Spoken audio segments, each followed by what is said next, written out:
So it's the first time the Defence Minister is actually weighing in on this debate, Lindsay. Correct, Shahan. Much of the focus has obviously been on the Public Works Minister, Patricia de Lille, but we know that the Defence Minister, it's her soldiers that are responsible for patrolling that border fence.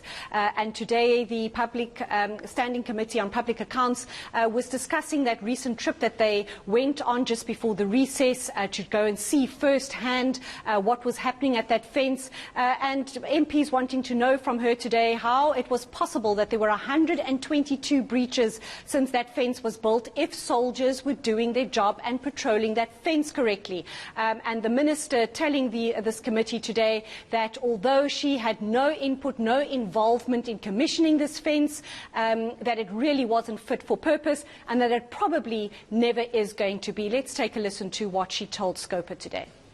It's clear that the fence, the whole thing of a fence has not worked and probably will not work. It doesn't matter the quality of the fence we put up.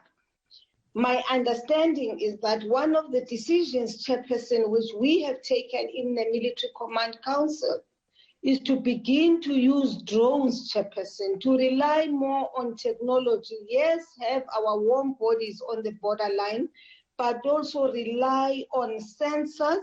We've already started putting up centers in the what do you call it? On the inland areas where we border with Botswana and other areas, but on the line with Zimbabwe, on the line with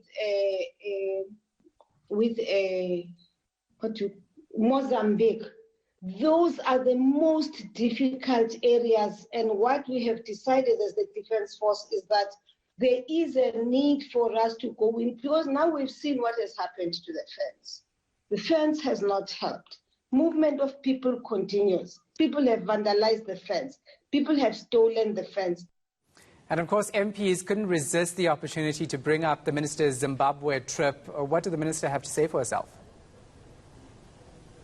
Yes, Shahan, the DA's Alf Lees literally taking the gap there, and that emerged when MPs wanted to know from her why there were videos circulating on social media showing soldiers escorting people who are crossing the border illegally, escorting them back and forth. And the minister pointing out to them that it was more a humanitarian issue along that border rather than people trying to sneak across. She says it's a very real situation that Zimbabweans are coming across to South Africa looking to buy ordinary daily items from spaza shops, looking for health assistance from clinics, and therefore the soldiers were helping them go back and forth. And of course this was the opportunity the DA sought to raise that controversial trip, and the minister pointing out that she was well aware that she has not broken her silence up until today on this very controversial issue, and she said she was still not going to answer questions unless it was in an appropriate forum. And for that,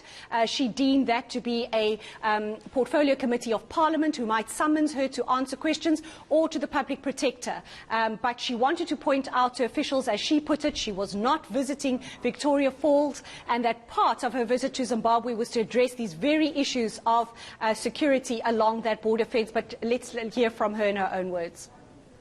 You will then recall, Chair, that this happened about 3 weeks ago, and not once have you heard my voice as the person affected, whether on radio, on TV, or in the newspapers.